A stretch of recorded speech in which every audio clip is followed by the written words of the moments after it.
When I joined the finance program at my university, I expected to learn a lot about how the business world operates. I expected to learn about debt, investments, valuations, personal finance, credit. What I did not expect to learn is that basically every single concept in finance is based off of one formula, and that I would spend 4 years learning one thing. Let's talk about that. You're watching Venrate? My name's Christopher. The funniest part is that this formula, this big scary Greek formula, is not even that hard. In fact, you probably already understand what this means, just maybe not in this format. You'd probably understand it if I presented it to you like this, or like this, or like this, or like this, or like this. If you have $100 now and you earned 3% interest on it, the future value that you would have is equal to that present value, the $100, times 1 plus the interest rate, right? $100 times 1.03 for 3% equals $103. If you earned 3% per year for 2 years, you could do times 1.03 times 1.03. But mathematically, that's the same thing as your starting value times 1.03 squared. If you're contributing extra sums of money on a regular basis, like for a college or an investment fund, you would need to compound every chunk of money for the amount of time that it was in there. The first payment might earn 3% for 18 years, and the second one 3% for 17 years, and so on. And if you add all of those payments together, and all of the interest that they generate, that will be the future value at the end of those investment parameters. This big scary formula is just saying that if you're investing, the amount that you'll have at the very end is the sum of all of those cash flows compounded by the length of time that they were in the investments at the rate that they earned while they were in the investments. Using this to calculate the future value of an investment account is really intuitive. I think most people pretty much get that. But we use this exact same formula for debt, like when you're financing a car. It's just rather than putting money in originally, you're getting money in the form of debt. So we set the present value to negative.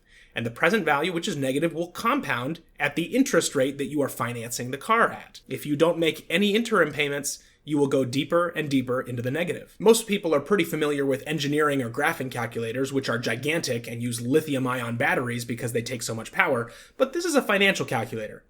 It's basically a glorified 4-function calculator. The main function of this calculator comes from the top 5 buttons: number of periods, interest rate, present value, interim payments, and future value. Typically, you put in 4 of these variables and then you solve for the 5th. Coincidentally, my company Venrate makes the world's best intuitive online financial calculators and planning tools. So if I log into the investment calculator here and we can say, maybe I'm investing for a 10-year period. I'm earning 8% per year. I started with $50 and I'm contributing an extra $100 per month. Solving for the future value would tell me at the end of those 10 years, I'd have $18,405.59, which is the solved for 5th variable, the future value. Maybe we're not interested in the future value. Maybe we want to know how much to buy a dividend-paying stock for, given that we want to earn at least 5% per year for 5 years. All the while, the stock is kicking off $3 in dividends per year, and I think that it will end that 5-year period at $80 per share. Putting in these inputs and solving for the present value, I learned that in order to make that return, I need to buy that stock at $75.67. The biggest problem for a long time was that all of the world's financial calculators looked like this, and nobody knew how to use them, which is why we started Venrate.com in the first place. We made all these calculators and planning tools for calculating amortization, rental properties, investments, debt, and at one point our head engineer was joking with us and saying, yeah, I started putting all these tools together and noticed that I was reusing a lot of the same code because it's all basically the same. Or is it? And we said, no, that's it. It is all the same, but don't tell anybody because everybody thinks that finance people are good at math. We're not good at math. We use one equation and it takes us 4 years to learn it. One of my favorite concepts in all of finance is that of a perpetuity, which is a cash stream that never ends. A pension is a good example of one.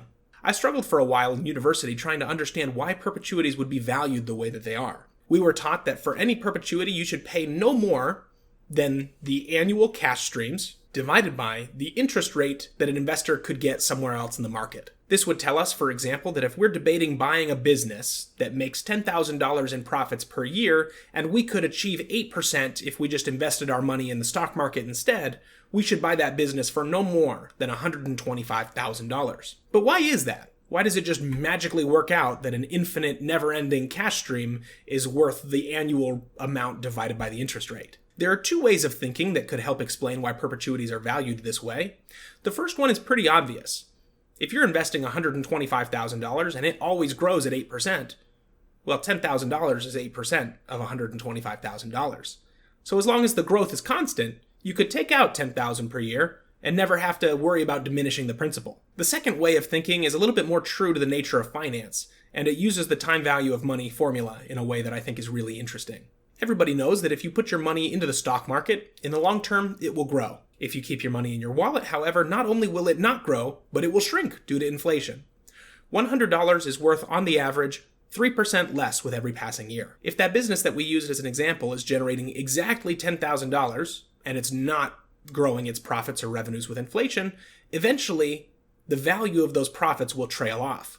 $10,000 is worth quite a lot right now, but it will be worth much less in 10 years, and much, much less in 20 or 30. Eventually, you're only adding a few dollars per year, and then a few cents, and then a few fractions of a cent. And if you add up every single one of those payments together, the limit value that you will approach as time approaches infinity is a fixed valuation of $125,000. Or in other words, the sum value of those discounted future cash flows. Thanks for watching Venrate on YouTube. Be sure to like and subscribe to get more unbiased personal finance content, and be sure to check out venrate.com to use the world's best financial calculators and planning tools. If you liked today's video, you should especially check out the investment tool. But if you understood today's video, you probably already know that about half the tools on our website all do the exact same thing.